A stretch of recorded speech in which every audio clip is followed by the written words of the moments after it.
ওদেরকে বলে তো দিলাম যাব, কিন্তু এখন কি করে বলি যে এখন আর আমার যেতে মন চাইছে না, মুড হচ্ছে না, রাত লাগছে রেডি হতে।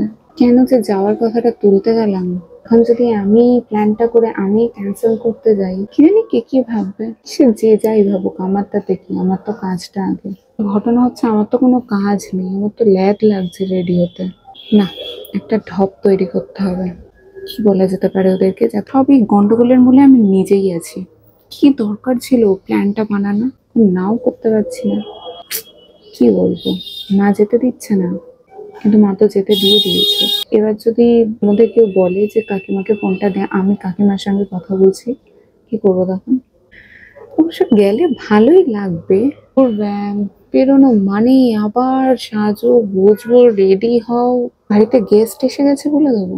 গেস্ট এলেও বা আমার কি, আমি তো কিছুই করি না। এরপর থেকে আর আমি সব প্ল্যান ফ্ল্যান বানাবো না। অনেকদিন কোথাও ঘুরতে যাইনি, যাবে ঘুরতে যাবে, আর আমি কি করে বুঝবো যে ওরা এত তাড়াতাড়ি রাজি হয়ে যাবে? যখন অন্য টাইমে বলি তখন তো রাজি হয় না। প্লিজ ভগবান, প্লিজ প্লিজ প্লিজ প্লিজ, সে যেন ফোন করে বলে যে আমি আজকে কোনোভাবেই যেতে পারছি না, তোরা যা। আর তখন আমিই বলবো ছেড়ে দে, আজকে হচ্ছে না, আমরা নেক্সট দিন প্ল্যানটা করছি। মানে ওর ঘাড়ে বন্দুক রেখে আমি বন্দুক চালাবো। বেরোনোর কথা 4টেতে, এখন বাজে 12টা। 4 ঘন্টা হাতে টাইম আছে, কেউ না কেউ ফোন তো করতেই পারে এর মধ্যে।